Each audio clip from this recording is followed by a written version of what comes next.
All right, happy Monday. Thank you for tuning in to another episode. I'm going to try to start focusing, switching it more football to basketball. Football season is close to being upon us. So let's go ahead and look at my favorite football site, Pro Football Talk. They're an aggregator, they get news from a couple different places, and the guys that actually break the news hate these type of places. But for someone like me, it's easier than just scrolling through Twitter all the time. So uh, Bills and the Jags should go up tonight. So look out for that. Trevor Lawrence saying now I have a greater appreciation for winning. I'm guessing he was at Clemson. They was beating everybody's heads until they played Alabama. They were on the Jags. They were trash last year, but they had the coach from hell. I talk about it in my Jaguars breakdown that he ended the season strong. His last game was his best game versus the Colts.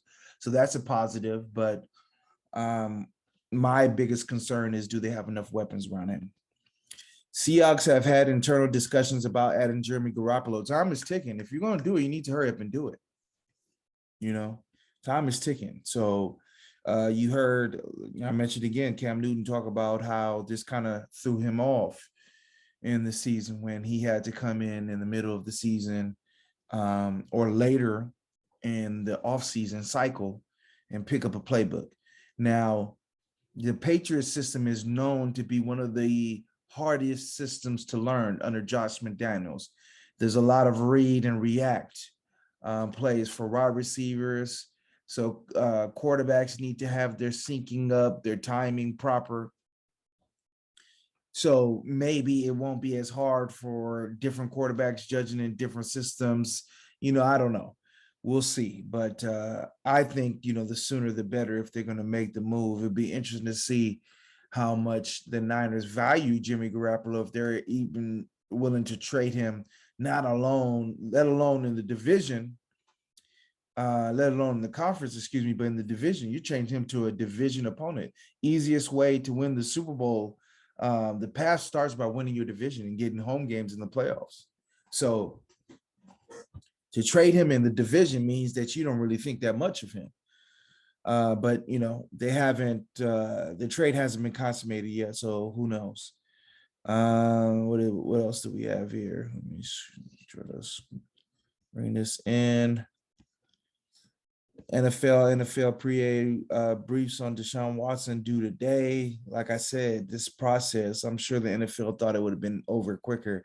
Now this is probably going to, combine into the time where camps start for most of the teams. So let's see. Camp.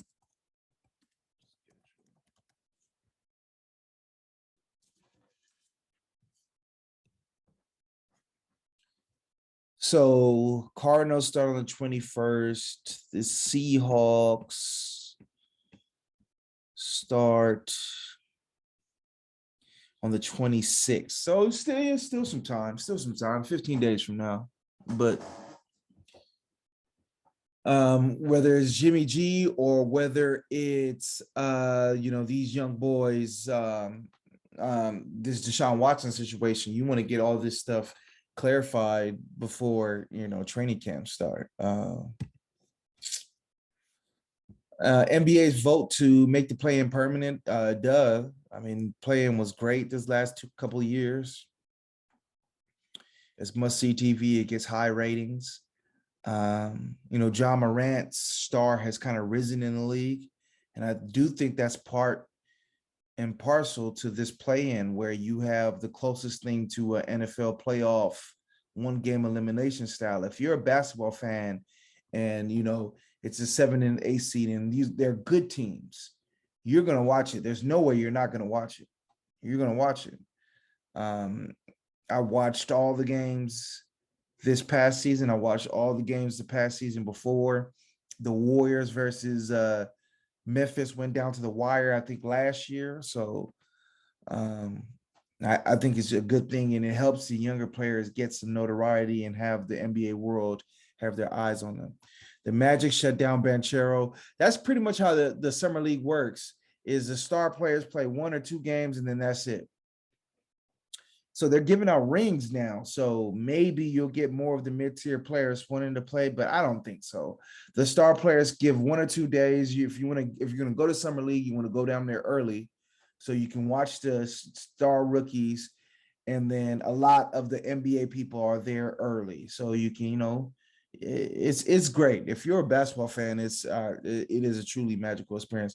Wiseman, he looked great. The Warriors really have it stacked. They have that arena. They have Steph Curry, who's, towards the middle of his prime. And you have this young cast of characters in Wiseman and Kuminga and Moody and Poole that have really high upsides. There's been talk that they're into the Durant sweepstakes. There's no way I would do that, dude. No way. I'm not trading none of my young guys for a 34-year-old Durant who potted the whole time he was here. Why? Why do that? So yeah, there's no way I would do that. Zach LaVine met only with Bulls. Chicago is my home. Again, maybe that's true. I don't want to be super cynical, but hey, Chicago was the one that could offer him the most money. I think it was a $50 million difference. So, hey, I think that's correct. Let me see if it's it would have been disrespectful. Yeah, they offered him 5 years. I think the most that another team could offer him is like 158. So it's a $50 million difference. So hey, the NBA is an interesting place because you don't want to let a player like him go for free, but at the same time, you're locking him in. You're just locking yourself into mediocrity. You see the East next year. You guys just hover over the teams right here. You're not better than Milwaukee. You're not better than Miami. We'll see what they end up doing. You're not better than Philly. You're not better than Toronto. You're not better than the Celtics. I don't think you're better than the Hawks. We'll see what happens with Charlotte. And just, you locked yourself in. Where are you going with that team? So let's see. Condoleezza Rice, Jones, Browns. I mean, she's the NFL go-to woman. They love her. They love them some Condoleezza Rice, man. She's part of the Browns Broncos ownership.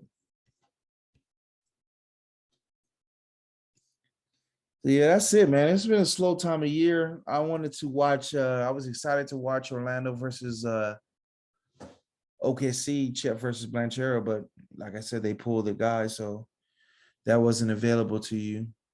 Baseball season, don't really watch baseball. Shout out to my guy RJ. He's raking it in on baseball, but shout out to my guy Michael Walker Jr. But forget what the Madden version of baseball was. He used to terrorize everybody at that.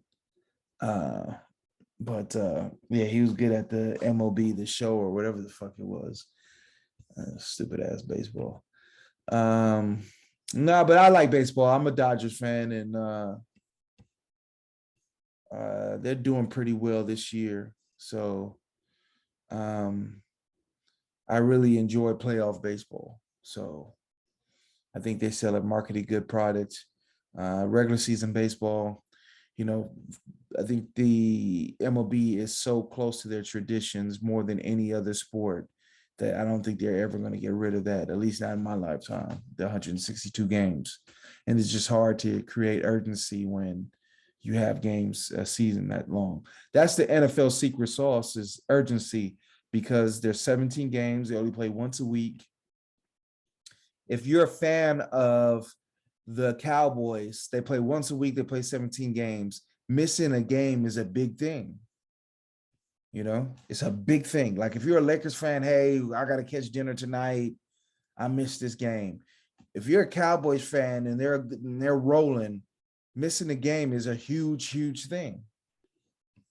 It's 17 of them.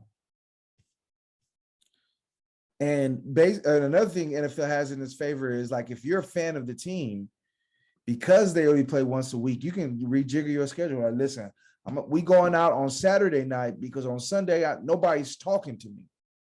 I don't want nobody to talk to me. I'm just going to plop down and watch my game. NBA doesn't have that. So to go back to a conversation that I had on the last one, that's why I think that the NBA reducing the schedule a little bit and making it so that there's no back-to-backs makes it more of appointment television. If you have 3 games during the week, 3 homestand games, you spread them out a little bit and make sure you have a game on a Saturday, more matinee games, early Saturday games, especially once football season stops. College football season stops. A bunch of early matinee games. They can rework their schedule to make it more appointment television. So, all right, I'm gonna go ahead and leave it here. Check out those 2 videos I'm about to drop here later on tonight. The game is a game. All right, thank you for watching this clip. Do me a favor, push the button, hit subscribe. Come on, man, push it. Go everybody up! Push the goddamn button! Push the goddamn button! You heard what she said. Man, do what's right. You heard her. Push the button. The game is a game. So what's up, man? What's up with you otherwise, The game is a game. Always.